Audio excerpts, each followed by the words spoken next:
Hello good morning everyone. स्वागत है आपके अपना प्यारा सा YouTube channel Rathore STD point में। कैसे मेरे प्यारे बच्चों, सभी लोग ठीक है ना। आज आप लोगों के लिए लेके आए बाबू क्लास 12 का हिंदी फर्स्ट चैप्टर बातचीत। चैप्टर का नाम है बातचीत। इसके लेखक है बाल कृष्ण भट्ट। चैप्टर का निचोड़ इस प्रकार से हम लोग पढ़ेंगे बाबू, ताकि एक भी क्वेश्चन बोर्ड एग्जाम में छूटने वाला नहीं है। इस चैप्टर से बहुत सारे क्वेश्चन एग्जाम में पूछे जाते हैं, ऑब्जेक्टिव प्लस सब्जेक्टिव। आइए बिना टाइम गवाते हुए बाबू स्टार्ट करते हैं क्लास को। और जो भी बच्चे यदि चैनल पे पहली बार आए हैं तो चैनल को सब्सक्राइब करें, लाइक करें और अपने दोस्तों को शेयर भी करें, ताकि वो लोग भी देख सकें। सबसे पहले बाबू हम लेखक के बारे में जानेंगे। लेखक जो है बाल कृष्ण भट्ट जी। सबसे पहले ये जानिए कि बातचीत जो है यह एक निबंध है। क्या है बाबू? निबंध है। और इस निबंध के रचनाकार कौन है? बाल कृष्ण भट्ट जी। कौन है? बाल कृष्ण भट्ट। लेखक परिचय में सबसे पहले बाल कृष्ण भट्ट जी जो ये लेखक है और इनका जन्म जो हुआ 23 जून 1844 ईस्वी में। 23 जून 1844 ईस्वी में बाल कृष्ण भट्ट जी का जन्म हुआ है। मृत्यु कब हुआ है बाबू? 20 जुलाई 1914 ईस्वी में। कब हुआ है? 20 जुलाई 1914 ईस्वी में। अच्छा, निवास स्थान इसका कहाँ है? इलाहाबाद उत्तर प्रदेश। बाल कृष्ण भट्ट जी के निवास स्थान कहाँ है? इलाहाबाद उत्तर प्रदेश। इनके माँ का नाम की यदि बात किया जाए बाबू तो पार्वती देवी और पिता का नाम बेनी प्रसाद भट्ट। माँ का नाम क्या है? पार्वती देवी और पिता का नाम बेनी प्रसाद भट्ट। शिक्षा की बात करें बाबू तो प्रारंभ में संस्कृत का अध्ययन किया। सबसे शुरुआत में इन्होंने संस्कृत का अध्ययन किया और 1867 में प्रयाग के मिशन स्कूल से एंट्रेंस की परीक्षा दी। यहाँ पर आपसे क्वेश्चन किया जाएगा कि बाल कृष्ण भट्ट ने एंट्रेंस की परीक्षा किस स्कूल से दिए? तो प्रयाग के मिशन स्कूल से। कब दिए थे? 1867 ईस्वी में। सभी बच्चों को समझ में आ रहा है बाबू? चलिए, बहुत अच्छे। इनकी वृत्ति की बात करें बाबू तो ये 1869 से 1875 तक जो है प्रयाग के मिशन स्कूल में अध्यापन रहे। जिस स्कूल से इन्होंने एंट्रेंस की परीक्षा दी थी उन्हीं स्कूल में ये जो है अध्यापन भी बन गए। और 1885 में प्रयाग के CAB स्कूल में संस्कृत का भी अध्ययन रहे। कौन सी स्कूल बाबू? CAB स्कूल में संस्कृत का अध्यापन रहे ये। और 1888 ईस्वी में प्रयाग की कायस्थ पाठशाला इंटर कॉलेज में भी अध्यापक रहे। तीन जगह बाबू देखिए अध्यापक रह चुके हैं। जरा ध्यान से समझिएगा आप लोग। रचनाएं की बात करें बाल कृष्ण भट्ट जी का तो सबसे पहले इन्होंने उपन्यास लिखा था। उपन्यास इनकी कौन कौन सी है बाबू? रहस्य कथा, नूतन ब्रह्मचारी, 100 अजान एक सुजान, गुप्त वैरी। आपसे क्वेश्चन करेगा बोर्ड में कि नूतन ब्रह्मचारी किनके उपन्यास है या किनके द्वारा लिखा गया है? तो बाल कृष्ण भट्ट के द्वारा। किनके द्वारा मेरे प्यारे बच्चों? बाल कृष्ण भट्ट के द्वारा। बहुत ही मज़ेदार से चैप्टर बाबू पढ़ाने वाले हैं, सीधे आपके दिमाग में घुस जाएगा। थोड़ा ध्यान से देखिएगा। और क्या उपन्यास? हमारी घड़ी, सद्भाव का अभाव। नाटक की बात करें बाबू तो पद्मावती, बेनी संहार, शिशुपाल वध, रेल का विकट खेल, बाल विवाह आदि, ये सब क्या है? नाटक है। प्रश्न, जैसा काम वैसा परिणाम, जैसा काम वैसा परिणाम, नई रोशनी का विष, आचार विडम्बन आदि। निबंध की बात करें बाल कृष्ण भट्ट जी का लगभग 1000 के आसपास इन्होंने निबंध लिखा था। और इनमें से 100 से जो ऊपर था, 100 से जो ऊपर था निबंध, वो बहुत ही महत्वपूर्ण था बाबू, बहुत ही महत्वपूर्ण था। चलिए ये चैप्टर स्टार्ट करते हैं। बातचीत। बातचीत चैप्टर हम लोग पढ़ते हैं एकदम ध्यान से, आराम से। कहता है बाबू इसे तो सभी लोग स्वीकार करेंगे। किन्हें? बातचीत को। इसे तो सभी स्वीकार करेंगे कि अनेक प्रकार की शक्तियाँ जो वरदान की भांति ईश्वर ने मनुष्य को दी है। हम लोगों को बोलने की, सुनने की, चलने की, फिरने की, हर प्रकार की जो है शक्तियाँ ईश्वर ने दी है, भगवान ने दी है। उन्हीं उन्हीं तरह से ठीक उसी प्रकार उनमें वाक शक्ति भी एक है। वाक शक्ति का अर्थ होता है बाबू बोलने का शक्ति। क्या होता है? बोलने का शक्ति। कहते यदि मनुष्य की और इंद्रियां अपनी अपनी शक्तियों में वो विकल हो रहती और वाक शक्ति मनुष्यों में न होती तो हम नहीं जानते कि इस गूंगी सृष्टि का क्या हाल होता। बालकृष्ण भट्ट जी कहते हैं यदि मनुष्य के अंदर वाक शक्ति ना होती तो हम लोग क्या होते बाबू? एक गूंगा प्रतीत होती। और इस गूंगे की वजह से क्या क्या नहीं होता, जरा सुनिए। सब लोग लुंज पुंज से हो मानो कोने में बैठा दिए गए होती और जो कुछ सुख दुख का अनुभव हम अपनी दूसरी दूसरी इंद्रियों के द्वारा करते हैं उससे अवाक होने के कारण आपस में एक दूसरे से कुछ ना कह सुन सकते। लेखक कहते कि यदि हमारे अंदर बोलने की शक्ति ना होते तो मान लो कि हमारे पेट में यदि दर्द हो गया तो हम दूसरों व्यक्ति को कैसे बताते? इशारा से। हो सकता है कि वो नहीं समझे तो किस प्रकार वो समझते? कहते बातचीत में वक्ता को नाज नखरा जाहिर करने का मौका नहीं दिया जाता कि वह बड़े अंदाज से गिन गिन कर पांव रखता हुआ पुलपिट पर जा खड़ा हो और पुण्यवान वचन या नांदी पाठ की भांति गरियों तक साहबान मजलिस चेयरमैन लेडीज एवं जेंटलमैन की बहुत सी स्तुति करे करावे और तब किसी तरह वक्तृता का आरंभ करे। देखिए एक बातचीत और एक स्पीच दोनों अलग है। स्पीच की यदि हम लोग बात करें तो एक अलग है और बातचीत की निराला एक अलग है। स्पीच का मतलब होता है वो भाषण। क्या होता है? भाषण। और ये भाषण जब कोई व्यक्ति कोई मंच पर देते हैं तो पहले किस प्रकार से वो देखिए बोलते हैं, इसी प्रकार से बिल्कुल बोलते हैं चेयरमैन लेडीज एंड जेंटलमैन, इस तरह की बातें करेंगे ताकि सबको अपनी ओर क्या कर लेता? आकर्षित कर लेता। कहता जहाँ कोई मर्म या नोक की चुटीली बात वक्ता के महाशय के मुख से निकली कि ताली ध्वनि से कमरा गूंज उठता है, सब हंसने लगते हैं, वाह वाह करने लगते हैं। इसलिए वक्ता को खामखा ढूंढकर कोई ऐसा मौका अपनी वक्तृता में लाना ही पड़ता है जिसमें करतल ध्वनि अवश्य हो। करतल ध्वनि का अर्थ होता है वो मीठी मीठी बोली। ठीक है। कहता वह हमारी साधारण बातचीत का कुछ ऐसा घरेलू रंग है कि उसमें नो करतल ध्वनि का कोई मौका है, नो लोगों के कह कहे उड़ाने की कोई बात ही रहती। किसी को रे इधर आ जाओ, इस प्रकार से हम लोग आवाज दे देते हैं। हम दो आदमी प्रेम पूर्वक संलाप कर रहे हैं। बातचीत जो है सिर्फ अकेले नहीं, कई व्यक्तियों की भी साथ हो सकती है। अकेले भी आप अपने आप भी कर सकते हैं।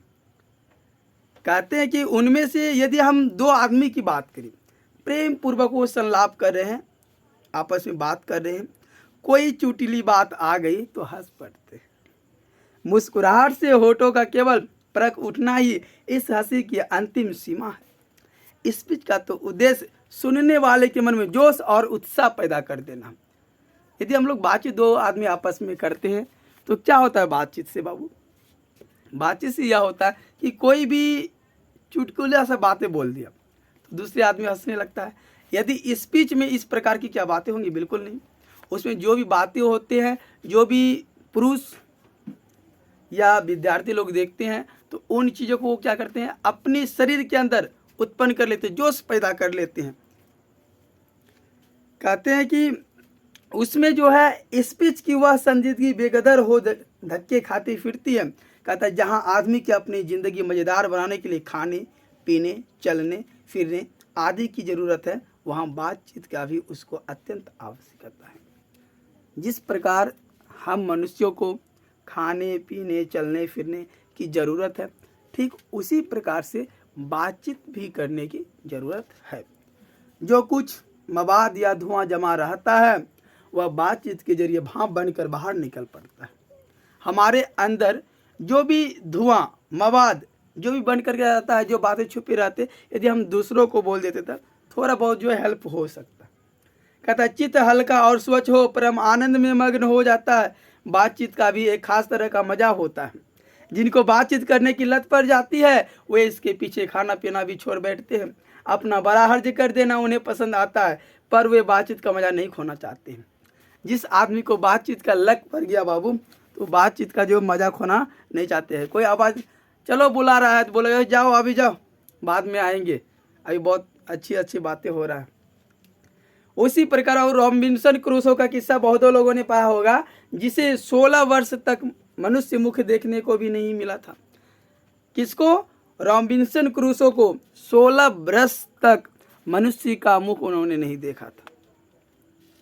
कुत्ता बिल्ली आदि जानवरों के बीच में रहा 16 वर्ष के उपरांत उसने फ्राइडे के मुख से एक बात, फ्राइडे कौन थे बाबू? एक वैज्ञानिक थे, उनके मुंह से एक बात रॉबिन्सन क्या है बाबू, क्रूसो ने सुना था। यद्यपि उसने अपनी जंगली बोली में कहा था, पर उस समय कुछ कहा था। रॉबिन्सन को ऐसा आनंद हुआ मानो उसने नए सिर से फिर से आदमी का चोला पाया है।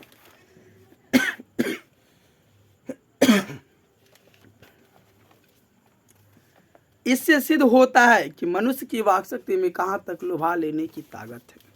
वाक शक्ति का अर्थ हुआ क्या चीज? बोलने की शक्ति। मनुष्य अपनी मीठी मीठी बोली से किसी व्यक्ति को अपनी ओर आकर्षित कर सकता है। जिनसे केवल पत्र व्यवहार है, कभी एक बार भी साक्षात्कार नहीं हुआ, उन्हें अपने प्रेमी से बातें करने की कितनी लालसा रहती है। अपना अभ्यांतरिक भाव दूसरे पे प्रकट करना और उसका आशय आप ग्रहण कर लेना शब्दों के ही द्वारा हो सकता है। सच है, जब तक मनुष्य बोलता नहीं तब तक उसका गुण दोष प्रकट नहीं। जब तक मनुष्य बोलता नहीं तब तक उनका गुण दोष प्रकट नहीं होता। बेन जॉनसन का यह कहना है कि बोलने से ही मनुष्य के रूप का साक्षात्कार होता है, कि जब तक जो मनुष्य बोलेंगे नहीं तो उसके रूप का कैसे पता चलेगा कि आदमी अच्छा है या बुरा है। बहुत ही उचित जान पड़ता है। इस बातचीत की सीमा 2 से लेकर वहां तक रखी जा सकती है जहां तक उनकी जमात, मीटिंग या सभाओं समझ ली जाए। 2 से लेकर हम कई व्यक्तियों तक बातचीत के बारे में बातें कर सकते हैं। देखिए बाबू, यहाँ से क्वेश्चन आपसे पूछेगा कि बेन जॉनसन का क्या कहना है कि बोलने से ही मनुष्य के रूप का साक्षात्कार होता है, लेकिन एडिसन का मत है कि असल बातचीत सिर्फ 2 व्यक्तियों में हो सकती है। एडिसन का यह कहना है कि असल बातचीत सिर्फ 2 ही व्यक्ति में हो सकती है। आखिर ऐसा उन्होंने क्यों कहा? जिसका तात्पर्य यह हुआ कि जब 2 आदमी होते हैं तभी अपना दिल एक दूसरे के सामने खोलते हैं। जब 3 हुए तब वो 2 की बात कोसों दूर गई। कहा भी है कि 6 कानों में परी बात खुल ही जाती है कि नहीं? बिल्कुल बात है। जब 2 आदमी हैं आपस में बैठे हुए, तो हम लोग यदि बातचीत कर रहे हैं तो दिल खोल के बातचीत कर सकते हैं। तीसरा आदमी हो गया, अरे बात को बंद करो, वो सुन लेगा, किसी को बोल देगा, उसके बाद चौथा आ गया। तो इस प्रकार से 6 आदमी के कानों में यदि बात गया तो वो बात क्या हो जाता है? शोर हो जाता है बाबू। सभी लोग धीरे धीरे जान जाते हैं। कहते हैं कि जब 2 आदमी होते तभी अपना दिल एक दूसरे के सामने खोलते हैं। जब 3 हुए तब वह 2 की बातों कोसों दूर गई। कहा भी है कि 6 कानों में परी बात खुल ही जाती है।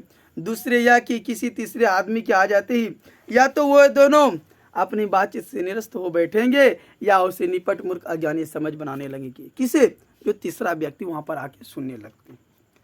कहता है जैसे गर्म दूध और ठंडे पानी की 2 बर्तन पास पास हटा के रखा जाए तो एक का असर दूसरे में पहुंच जाता है, अर्थात दूध क्या हो जाता है बाबू? ठंडा हो जाता है और पानी गर्म। वैसे ही 2 आदमी पास बैठे हो तो एक का गुप्त असर दूसरे पर पहुंच जाता है। चाहे एक दूसरे को देखे भी नहीं तब बोलने को कौन कहे, एक के शरीर की विद्युत दूसरे में प्रवेश करने लगती है। जब पास बैठने का इतना असर होता है तब बातचीत में कितने अधिक असर होगा। कितने अधिक असर होगा। इसे कौन न स्वीकार करेंगे? किसे बाबू? बातचीत को। बातचीत को कौन नहीं स्वीकार करेंगे? सभी लोग स्वीकार करेंगे। करेंगे ना? जी बिल्कुल। अस्तु अब इस बात को 3 आदमियों को साथ देखना चाहिए। मानो एक त्रिकोण सा बन जाता है। त्रिकोण का मतलब 3 कोण। तीनों चित्त मानो 3 कोण है और तीनों की मनोवृत्ति के प्रसरण की धारा मानो उस त्रिकोण की 3 रेखाएं। गुपचुप असर तो उन तीनों में परस्पर होता ही है। जो बातचीत 3 में की गई वह मानो अंगूठी में नख से जड़ जाती है। क्या कहते? 3 आदमी यदि आपस में बातचीत कर रहे हैं, देखिए हम ही तीनों हैं यहाँ पर, यदि हम तीनों बातचीत कर रहे हैं तो दूसरों को पता नहीं होना चाहिए। यदि दूसरों को पता चल गया तो फिर सोच लो क्या होगा बाबू। बिल्कुल उसी प्रकार से कहता कि 4 से अधिक की बातचीत तो केवल राम राम बोल कहलाएगी। जब 4 व्यक्ति हो जाएंगे तब उस समय जो बातचीत होता है उसे राम राम बोल कहलाएगा, उसे हम संलाप नहीं कह सकते। इस बातचीत के अनेक भेद हैं। 2 बूढ़ों की बातचीत प्राय जमाने की शिकायत पर हुआ करती है। वे बाबा आदम के समय की ऐसी दास्ताना शुरू करते हैं जिसके 4 सच तो 10 झूठ बोलते थे। कौन बाबू? 2 बूढ़ों की बात करें तो 4 सच तो 10 झूठ बोलते थे। एक बार उनकी बातचीत का घोड़ा छूट जाना चाहिए। पहरों बीत जाने पर भी अंत न होगा। पहरों बीत जाने पर भी अंत नहीं होगा। किसका? बुढ़ों लोगों का। याद रखिएगा सभी लोग। प्राय अंग्रेजी राज प्रदेश और पुराने समय की रीति नीति का अनुमोदन और इस समय के सब भांति लायक नौजवानों की निंदा उनकी बातचीत का मुख्य प्रकरण होगा। पढ़े लिखे हुए के लिए तो शेक्सपियर, मिल्टन, मिल और स्पेंसर जीप पर नाचा करेंगे। अपनी विलायकता के नशे में चूर हम चूनी, दिगरे, नेस्त, अखरफन की चर्चा छेड़ेंगे। कौन? 2 बूढ़े लोग की यदि हम लोग बात, तो पहले तो वो दूसरों की शिकायत करते, पहली बात यह है। दूसरी बात क्या कि इसका फलनमा का बेटा इस प्रकार से है, चिलनमा का बेटा इस प्रकार से, ये सब बातें करेंगे। इसका बेटा सही नहीं है। कहता है बाबू कि 2 हम सहेलियों की बातचीत का यदि कुछ जायका ही निराला होता है। जब 2 सहेली की बात करें, लड़कियों की बात करें, तो उसका बातचीत का एक ढंग ही अलग है। रस का समुद्र मानो उमर चला आ रहा है, इसका पूरा स्वाद उन्हीं से पूछना चाहिए। किन से? 2 सहेलियों से, जिन्हें ऐसों की रस सनी बात सुनने को कभी भाग ही लड़ा है। अब क्या करेगा? जैसे मान लो आप लोग खुद जानते होंगे, अब 2 बुढ़ियों की बातचीत का मुख्य प्रकरण बहू बेटी वाली हुई तो अपनी बहू या बेटों का गिला शिकवा होगा। 2 बुढ़ियों की यदि बात करें तो वो किसके बात करते हैं बाबू?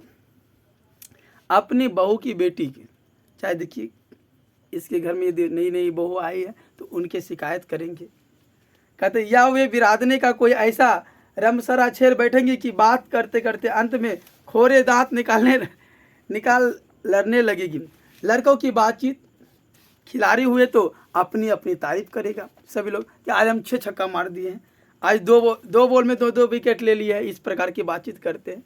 अपनी अपनी तारीफ करने के बाद वे कोई सलाह गांठेंगे जिससे उनको अपनी शैतानी जाहिर करने का पूरा मौका मिले। स्कूल के लड़के की बातचीत की यदि हम लोग बात करें तो अपने उत्साह की शिकायत या तारीफ या उसने सहपाठियों में किसी गुण अवगुण का कथोपकथन होता है।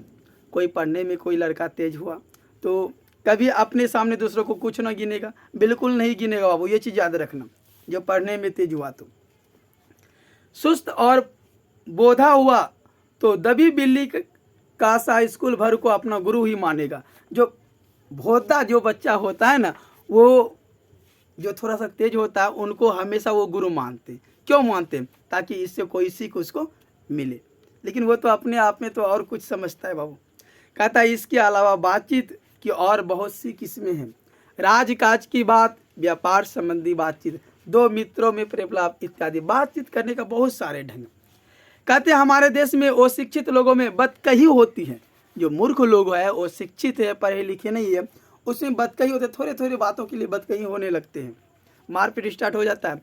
लड़की लड़कों वालों की ओर से एक आदमी बीच वही होकर दोनों में विवाह संबंध की कुछ बातचीत करते हैं। बिल्कुल करते हैं जी, करते हैं ना। उस दिन से बिरादरी वालों को जाहिर कर दिया जाता है कि अमुक की लड़की का अमुक के लड़के के साथ विवाह पक्का हो गया है और यह रस्म बड़े उत्सव के साथ की जाती है। जी बिल्कुल, चंडू खाने की बातचीत भी निराली होती है। निदान बात करने के अनेक प्रकार और ढंग है, अनेक प्रकार और ढंग है बाबू। यूरोप के लोगों में बात करने का हुनर है। बालकृष्ण भट्ट जी कहते हैं कि यूरोप के जो लोग हैं उनमें जो बातचीत करने का हुनर है, और वहीं के लोगों में आर्ट ऑफ कन्वर्सेशन यहाँ तक बढ़ा है कि स्पीच और लेख दोनों इसे नहीं पाते। जो स्पीच है और लेख है इन दोनों को वो फेल कर देता है। कौन? Art of conversation. ये क्या है बाबू? बात करने का एक हुनर है। इसकी पूर्ण शोभा काव्य कला प्रवीण विद्वान मंडली में है। ऐसे चतुराई के प्रसंग छोड़े जाते हैं कि जिन्हें सुन कान को अत्यंत सुख मिलता है। बातचीत की तरह एकदम चतुराई भरे, एकदम मीठी मीठी बोली और कॉमेडी वाला भी बात होते हैं। चतुराई भरे प्रसंग छोड़े जाते जिन्हें सुनकर कान को बहुत ही अत्यंत सुख मिलता है। सुहृदय गोष्ठी इसी का नाम है। सुहृदय गोष्ठी किसका नाम है बाबू? इसी का नाम है आर्ट ऑफ कन्वर्सेशन का, बातचीत का। कहता है सुहृदय गोष्ठी का बातचीत का यह तारीफ है कि बात करने वालों की लियाकत अथवा पंडिताई का अभिमान या कपट कहीं एक बात में भी प्रकट न हो। वर्ण क्रम में रसाभास पैदा करने वाले शब्दों को बरतते हुए चतुर सयाने अपनी बातचीत को सरस रखते हैं। वह रस हमारे आधुनिक शुष्क पंडित की बातचीत में है, जिसे शास्त्रकार कहते हैं कि कभी आवेगा ही नहीं। मुर्ग और बटेर की लड़ाइयों की झपटा झपटी के समान उनकी नीरस गांव में सरस संलाप की चर्चा ही चलना व्यर्थ है। वर्ण कपट और एक दूसरे को अपने पंडित के प्रकाश के बाद में परास्त करने का संघर्ष आदि रसाभास की सामग्री वहाँ बहुतायत के साथ आपको मिलेगी। कहते हैं लेखक कि घंटे भर तक काँव काँव करते रहेंगे तो कुछ ना होगा। किनको? मनुष्य को। घंटे भर तक काँव काँव करते रहेंगे तो कुछ ना होगा। बड़ी बड़ी कंपनी और कारखाने आदि बड़े से बड़े काम इसी तरह पहले 2-4 दिली दोस्तों की बातचीत से शुरू किए गए हैं। कोई भी कारखाना कंपनी बनता है, कब 1-2 व्यक्तियों से बातचीत करने के बाद हम ये चीज़ खोलने वाले, वो चीज़ खोलने वाले हैं, है कि नहीं? इस प्रकार से होते हैं। कहते हैं कि उपरांत बढ़ते बढ़ते यहाँ तक बढ़े कि हजारों मनुष्य की उनसे जीविका चलने लगी। उन कंपनियों से, उन कारखानों से। पहले 1-2 आदमी ने खोले थे मिलके, उनमें आज कई मजदूर जो है काम करने वाला आ गया लगी और साल में लाखों की आमदनी होने लगी उन कंपनी से, उन कारखानों से।